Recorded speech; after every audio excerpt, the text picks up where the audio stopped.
Hey, good morning, everybody. It's Tail Light Tuesday here on GAAS. I'm Hot Rod Bob. You've got your morning GAAS coming to you live and direct here on Facebook.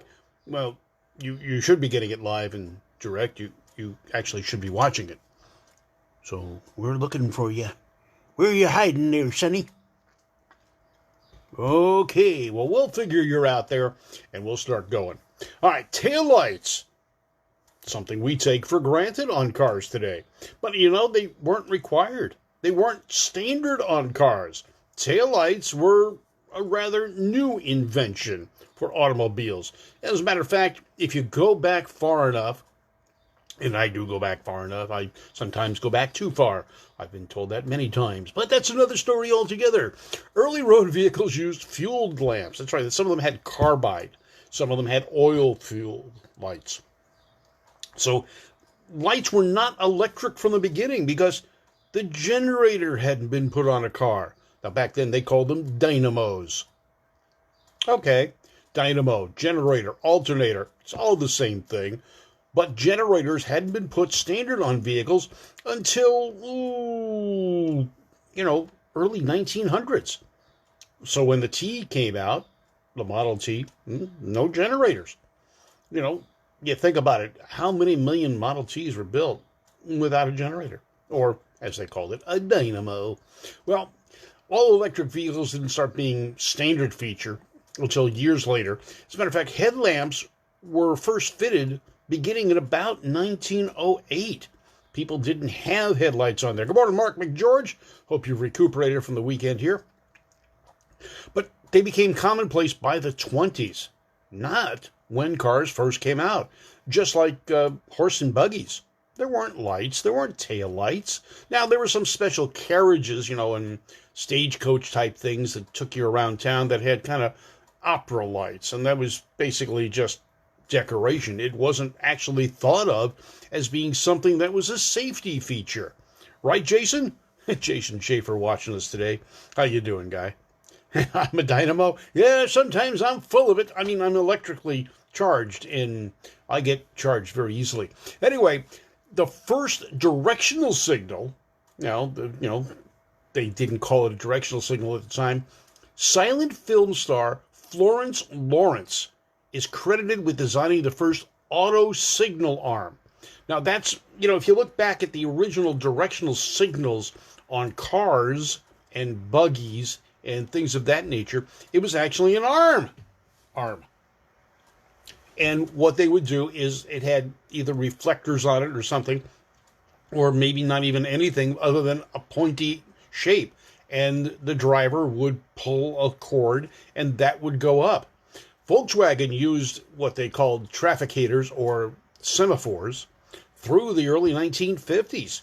The directionals were not on the fenders like people are used to seeing or in the front of the car. So Florence Lawrence, that's her name really, folks, was a silent film star, and she developed this, came up with that idea, but she didn't patent it, and she didn't get a registration on it, so she gets credit for coming up with the design, but never made a penny off that. She was more interested in the safety aspect of it. All right, so going on further, tail lamps and brake lamps were introduced universally in about 1915, and by 1919, dip, I don't know what that means, headlights were available. Sealed beam headlights were not introduced until 1936. Before that, when they went to electrical lights, there was a separate bulb inside a container or a headlight bucket or something of that nature. Now, for safety reasons, our Department of Transportation or federal government trying to protect us decided that these separate lights, as they were with a separate light bulb, were prone to failure due to rust, corrosion, things like that, and lights were not very reliable. So in 1939, or 1940, actually, model year vehicles in the USA, it became required to have a sealed beam headlight. This was not universally accepted worldwide, and it was just in the U.S. We had sealed beam headlights up until, say the last 10 years, when they finally realized that a separate bulb can seal in a housing. Now, of course, the housings are made of plastic now, whereas in the past, they were made out of steel. So things came up that were different, that you don't have rust issues with plastic headlights or taillights for that matter either. And taillights remained with a separate bulb for many, many years. And now what we're seeing is HID, the high energy or high bright lights, the bluish tones. We're seeing LED lights on a lot of vehicles. And the reason they've gone to LED is because they take less energy to operate for the same amount of candle power or brightness. And they're a bright white light, nice and clear. You see that in a lot of cars. Tesla's, an all-electric vehicle, uses less energy to operate a headlight or tail light, and all the lights on a Tesla are LEDs. And we're seeing that switch to many cars, and you see a lot of guys changing over to LED lights, and I've done that on the rear of all of our cars, our hot rods anyway. They are LED because they're brighter and they come on quicker. There's a slight delay when you hit the brake lights on your car if you have a regular incandescent bulb. LED will come on quicker and much brighter. I was going through an NSRA safety inspection one time with my Plymouth, and Rick, who was the inspector and a great guy, said, okay, we're going to check your tail. I hit your brake lights. And I hit the brake lights, and he jumped back saying, oh my gosh, he had not seen the new LED lights all that often, especially on a Plymouth like mine, and it kind of took him by surprise how bright it actually was. Now, another thing about that, the sealed beam headlight, though it was introduced in 1936, it wasn't accepted in the U.S. till 1940, as I said. Self-canceling turn signals were developed in 1940. You know, it's that extra box you have on the side of the steering column. I've got it on both my car and my wife's car, but it wasn't required. It was an option, an accessory. The dealers didn't necessarily install them unless they were selling it as a dealer-installed safety feature, but it wasn't part of the car from the manufacturers. So the turn signals came on later on, and I still have the add-on boxes on my car. Now, self-canceling turn signals, though, developed in 40, by 1945, headlamps and turn signals were integrated into the body. They weren't separate components, unless you had a Volkswagen Beetle, and then they sat on top, the directionals sat on top of the fenders. Good morning, Aaron. How are you doing? Barry Seaford. All right, halogen headlights were developed in Europe beginning in 1960. Americans didn't get halogens until much later on. And we use them. We've got them. I've got them on my car. I haven't gone to the LED lights yet in the headlights, but I will be doing that. But there's another issue. When you go to LEDs, front and rear on your directionals, you've got to have a printed circuit board or more electronically controlled resistor, strange-looking little directional signal flasher, not the standard flasher that you have on a the flasher that you have on a car with regular incandescent bulbs will not function when you have LEDs front and rear. There's not enough electrical draw to activate that. So you have to have a special transistorized, I guess you could say, or whatever it is, directional signal flasher when you use LEDs both front and rear on your car. Now, a strange thing about that is I've been driving my 48 Plymouth now for a little over 35 years. One of the things that you may notice if you've got an old car and you continue to run the old lighting systems is the local police are not old enough to really understand and know what was normal on your cars. I was pulled over one time for using my arm as a hand signal. My car didn't have the directional signal box on the side of the steering column yet. I put my arm out to signal I was changing lanes on the freeway. One of our finest, this California Highway Patrol officer, followed me a little bit further. I changed lanes again, and again my arm came out the window. Something's wrong. He then decided to pull me over for not having directional signals. That was his first mistake. So as he pulls me over, I give my right hand turn signal to go to the right shoulder to be pulled over, and discussed this matter with the officer. As I pulled over, I hit the brake pedal. Something we normally do to slow down and stop. The 1948 Plymouth had one brake light right in the center of the trunk. It had two tail lights, but only one brake light. So he decided to do a safety check and goes, your directional signals and your brake lights are out. And I had to explain to him that no, there are no directionals on the car. They weren't required until 1954. That's right.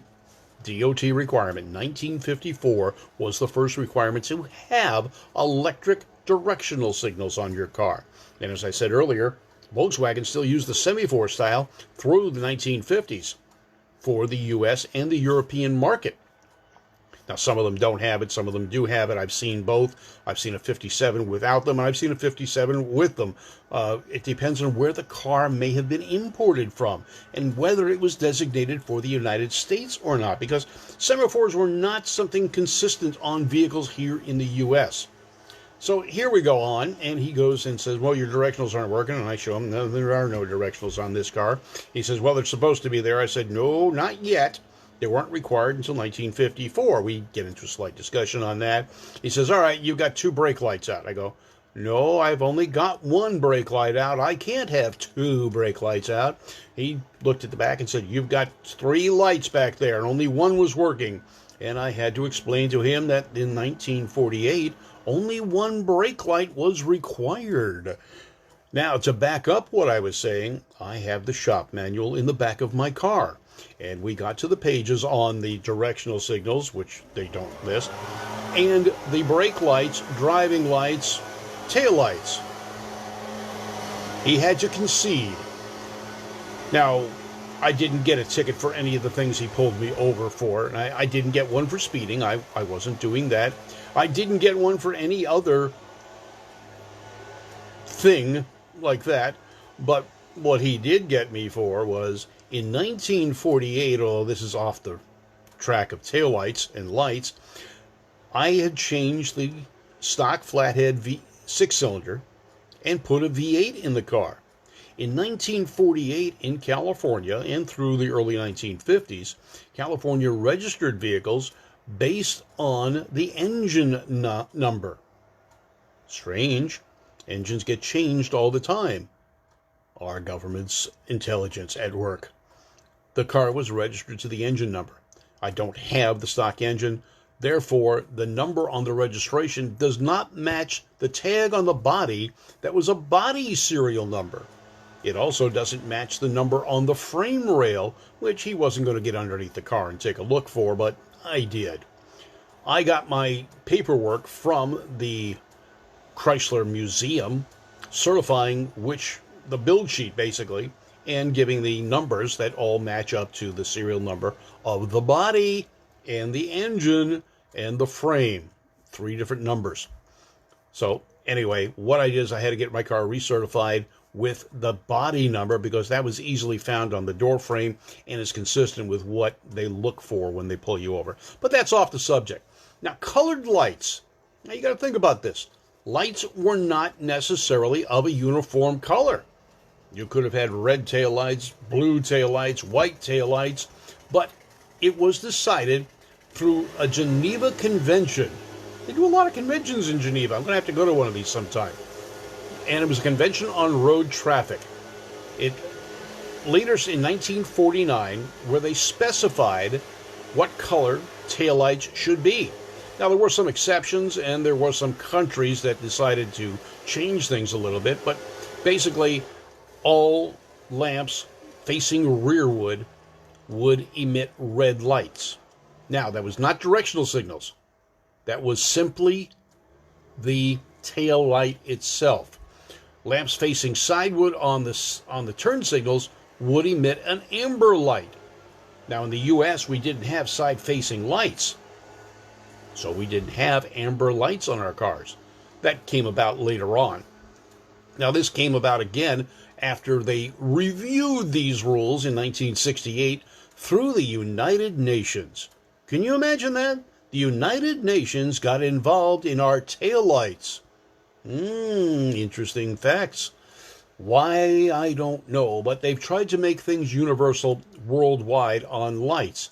Now, I know for a fact it didn't work because when I worked for one of the manufacturers, I was at the factory in Japan and we were doing a time study on assembly and disassembly of trucks. And in 1988, trucks going to France had yellow headlights.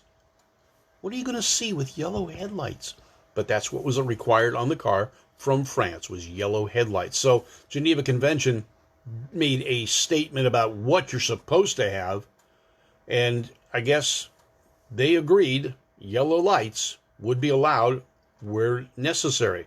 So most forward headlights were white, but there was selective yellow lights, and some countries required them. France was one. No other colors were permitted except for emergency vehicles. Vehicle lighting colors specified can somewhat differ in countries. 1948 to 1968 conventions. Examples, turn signals and side marker lights in North America are different from every place else. And we started getting them in 1968. And I use that kind of a statement when we talk about how do you identify a 1967 through a 1968 Camaro. They look almost identical.